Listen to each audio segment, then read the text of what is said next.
It's been almost a year since ARMS released on the Switch, and besides not being able to get the main theme song out of my head, make it stop! It's not a bad game.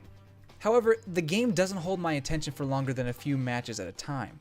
As I keep playing, I feel disappointed in the game's inability to hold my attention. It's fun in spurts, but not engaging, at least for me. That's not to say I didn't give it a chance. During their January showcase, Nintendo showed off the first trailer for Super Punch-Out Switch, I mean ARMS. I imagine there was a collective disappointing sigh when people first saw the game. Oh great, another motion control game. Well, show's over everybody. It's just another gimmicky console. Nintendo will never change. Go home! But my reaction was a little different. Oh, neat. I wasn't blown away with it, but the inner Wii Sports lover in me thought it could be a lot of fun. Also, I was a little confused when a grown man and a high school girl came on the screen. I don't like where this is going, Nintendo.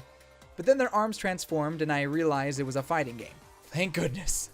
As the months went by, Nintendo revealed more and more about their new IP. More characters, stages, modes, etc. And after the May ARMS Direct, I realized they were mostly targeting the audience who loved the Wii, namely families and kids. Of course, Switch marketing in general has focused more on young adults than kids. But when they do show kids, they're either playing Mario Kart, Splatoon 2, or Sock 'em Boppers. Sock 'em Boppers, Sock 'em Boppers. I mean ARMS. One trailer in particular shows a kid playing with his dad or grandpa. Doesn't that remind you of the Wii era? The older adults playing with the younger generation? This showed that Nintendo believed ARMS could capture that audience, along with the competitive gaming crowd. Although, Nintendo is marketing Nintendo Labo and Super Mario Odyssey towards kids.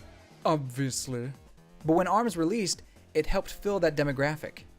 For the most part, Rock'em Sock'em Robots, I mean ARMS, did well with both crowds. I heard some of my friends talk about how their younger siblings or kids loved the game. At the same time, these friends were having a blast playing along, and rightfully so. ARMS is a great party game. The game's online play is somewhat unique and creative because it mixes things up in the party mode. Sure, some may not like the randomness of battle choices, but I find it fun to get paired with complete strangers, especially when we communicate through secret code. And like I said before, ARMS also appeals to the competitive crowd with ranked battles. So you can prove that your arm flinging skills beat everyone else's, if you feel so inclined. Now, understanding the key audiences for Spaghetti Betty, I mean ARMS, is essential to understand my main point. I think ARMS is not a great single player experience. I like it, but my desire to play it as much as I play other fighting games like Pokken or Smash is not there. It's not because of a lack of character design. Aside from maybe one or two characters, I think all of them have unique and interesting designs, something essential for a fighting game. And it's not from a lack of content either. For a while, they consistently updated ARMS with new fighters, stages, and features, breathing new life to the ARMS community. Those big updates may be over, but it had a good run. It's also not because of a lack of story. I mean, story in fighting games? That doesn't matter too much anyway. You take that back! No, my main gripe with ARMS is the Grand Prix. When I first bought the game, playing through the Grand Prix was fun the first 2 or 3 times, but then it dug a deep hole into boredom. 10 matches for one tournament feels rather long, and the fighting is overdone even with some mini-games thrown in. Although, playing in harder levels does replace the monotony with frustration. How is that even fair, Twintel? But playing against the same characters over and over again gets old. Perhaps part of the issue is I'm only scratching the surface on how deep the game gets. It's because you suck! Shh. I know. Maybe I need more playtime to get into a groove and fully understand the game. But if I'm not having fun, why play? If it's not fun, why bother? The only thing compelling me to play is fighting with friends in person.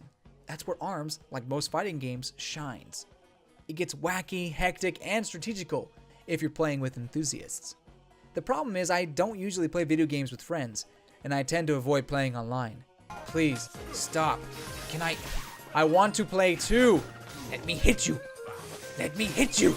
Unfortunately, the lack of an entertaining single-player experience really makes enjoying Wii Boxing 2, I mean ARMS, difficult when I play by myself. I understand ARMS is a multiplayer party game first. Most fighting games are as well. But I crave being able to put hours into a fighting game by myself without getting bored. While young children and competitive gamers find it to be a blast, I can't get myself to play more than a couple rounds. In summary, ARMS fails to keep fans of single-player experiences like me engaged, unlike Smash and Splatoon.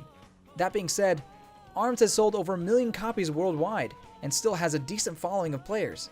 Just because I can't get into it doesn't mean it's terrible. It's just not for me. Let me reiterate for the people way in the back.